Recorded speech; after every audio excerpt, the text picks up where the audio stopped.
The crossover between Pokemon and Ben 10, apart from some cameos in the show, is really none whatsoever.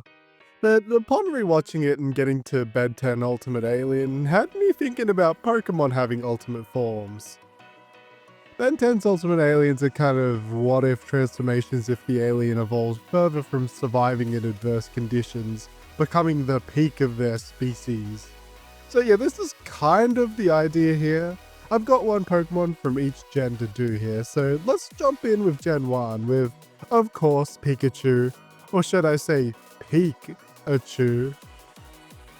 A Pikachu that has undergone such drastic changes, I imagine, would be one that has to fight to survive, constantly utilizing the power of their held item, the Light Ball, while constantly holding onto electricity to keep itself in peak combat ability. It started to adapt to conditions by no longer needing to hold the light ball. It has become part of its body, replacing its cheeks, giving it a free hand for a different item. Or another light ball, I guess. Much like Ben's alien feedback and Electivire, Ultimate Pikachu here gets two long wire tendrils that it can probably wrap and zap prey up in, or hold even more light balls. I'll be honest, I don't really know how this would work in game. It would be very Mega Evolution-like, so it'd make more sense for it to be some kind of Blood Moon Ursaluna form, or maybe even an anime-only form. Hey, comment down below what you think the Ultimate Form's gameplay would be like in Pokemon. Ultimate Pikachu is constantly brimming with stored electricity. Just brushing up against it is enough to faint from the shock. Entire thunderstorms can be created in an instant when it unleashes its stored electricity. For Gen 2, I chose Heracross. It has a Mega already, so I thought it'd be kind of cool if the Ultimate form came about as a sort of what if Heracross slowly adapted to fit closer to the Mega form over time, instead of the, instant burst from Mega Evolution that damages it.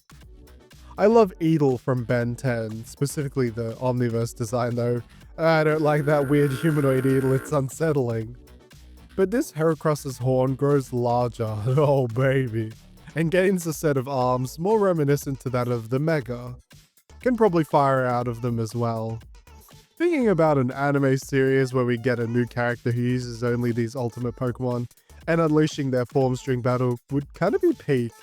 And listen, Game Freak, this is the next big marketable thing here. Ben 10 did it and so can you. Just imagine the dollars Ultimate Pikachu could make. Imagine. Ultimate Heracross has adapted closer to their Mega form. They're the perfect cross of attack and defense, with a hardy shell and strong horn.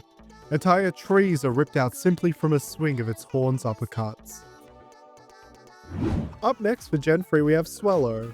I didn't notice, but many of these Pokemon Ash has actually owned before. There you go, Game Freak, more marketability. I had this idea for this one of kind of increasing the abilities of Swellow. It's more streamlined, so it's made to go even faster. It has big old goggles now protecting their eyes.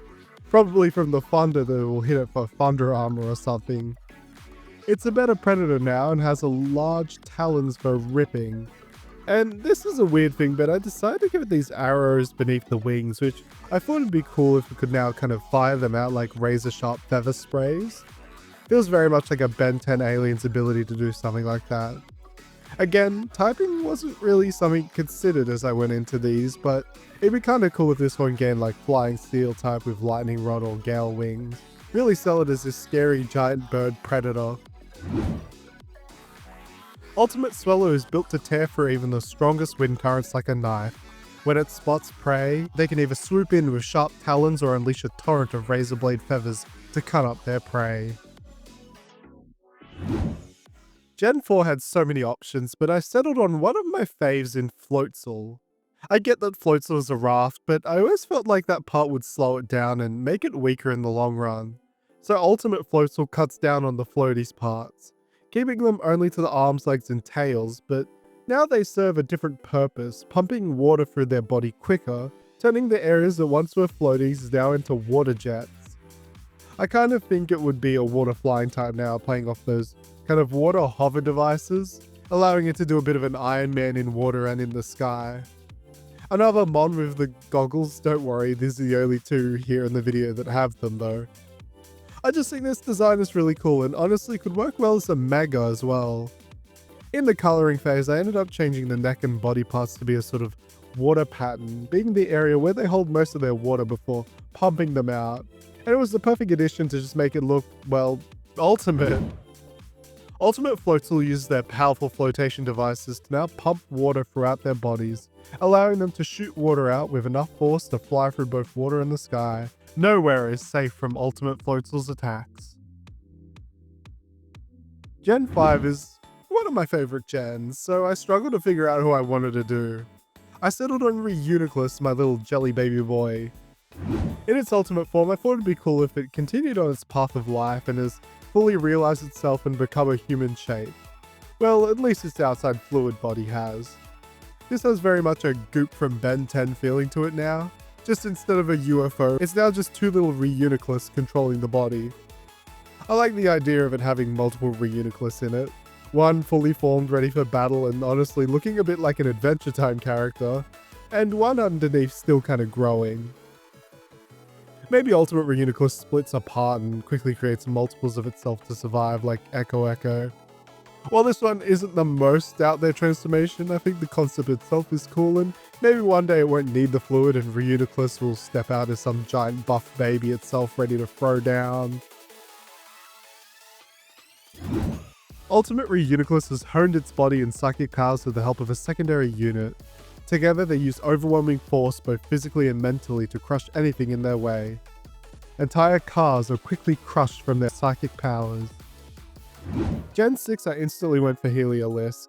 I love this guy and Mr. Shocky, my Pokemon X Heliolisk, will always be the best. Give me your money. I wanted Ultimate Heliolisk to feel a little bit space age. Call on that alien inspo for it, with it becoming a sort of solar panel connected to a space station. Imagine this Heliolisk being much larger in all terms, but also being very blocky. Their frill now opens up to be much more angular and square. It has much more space for it to absorb all those rays. The rest of the body doesn't change too drastically, but their colors and design do, gaining a blue, almost glass-like color to parts of its body, and that space-age black and white. I kind of like to imagine that this may have been a Heliolisk that adapted to living only in Lumio City, maybe even had Clement sort of build parts of it. Ultimate Heliolisk has adapted to gain a massive frill for absorbing large amounts of solar energy. Even if an enemy gets close, the light that reflects off of its body can unleash a blinding flash strong enough where it will take weeks for the foe's eyesight to return. One of my more recent faves is Lurantis. Its geisha inspiration and just appealing design made me want to make an ultimate for it. Its ultimate form makes it grow to be even more flower-like, enough where it can now seamlessly blend into Alolan flower patches. I'm gonna be super honest, I like Lurantis so much that I didn't actually change the design a heck of a lot, but those Mantis scythes are much larger and longer. The blades there can probably extend further out and become real scary looking spines for slashing opponents. I did it again though, y'all, I'm sorry, I made another Pokemon into a centaur to join Brute Bonnet. Well, I guess it doesn't really work if it's an insect, huh? But yeah, the extra legs now allow it to walk along walls and attach to them to make their disguises even more shocking. Ultimate Lurantis uses their camouflage ability to hide within flower fields, and before prey can even react, it cleaves them in two with hidden blades. It carries their fomentous young on their backs with a special folding flower. This keeps the young safe when scaling high walls and upside down. Gen 8 I went a bit wild with it, and went for Polteageist. This one was actually based off a pre-YouTube channel design I did of Polteageist, having an evolution where it gained a full set of porcelain armor. By the time this video comes out, you've also probably seen the Charcadet Evo I made Purslane that uses the cracked teapot to evolve it, so you get the general idea here. Polteageist's ultimate form actually takes on a larger appearance, but that pot doesn't change at all, instead becoming head armor for the Pokemon, and a little pauldron, while the rest of it just gets buffed. I thought it'd be cool that the pot was strong enough where it decides to keep any vital organs, well, whatever ghost types would have instead of organs within the pot. This one would also be very goop-like. Ultimate Polteageist would probably have a mix of physical and special attacks in this form with that bod. Ultimate Polteageist and Reuniclus out here looking like JoJo characters now. Ultimate Polteageist has amazing defenses. Time has caused this pot to no longer break, and so it keeps all of its important body parts within. Their bodies can stretch like rubber. Touching a foe will cause severe reactions in them, from fainting to much worse. The last one I knew I wanted to do either Pokémon or Skeledirge, and I chose Skeledirge because the potential was already there. Maybe I should do a video where I make ultimate forms for all the starters. That'd be cool. Ultimate Skeledirge doesn't change much themselves. Their hair mouth fire now grows a bit further, even making a sick like mohawk on their head.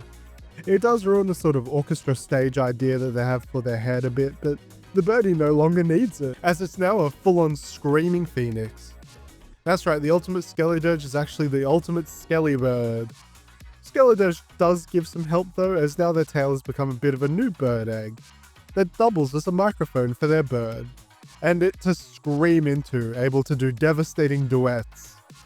Am I calling Skeledirge already the perfect being and not needing much change? Yes. Yes, I am. It's a 6 starter and a fresh change of pace from the past few gens. Ultimate Skeledirge has entered a lifelong pact with their soul bird. It shares its life essence with it, and the bird has grown now powerful enough to match Skeledirge in power and voice. They unleash singing that shakes the very souls of their victims out of their body, and can even captivate and control those that hear them. 9 gens and 9 ultimate forms, what do you think? Comment down below your thoughts, what you think ultimate forms would do in game, and what Pokemon deserves an ultimate form. I had fun doing this, we'll probably come back to do more again. Make sure to like and subscribe as well if you enjoyed the video, it helps me a lot. Thanks so much for watching and I'll see you next time.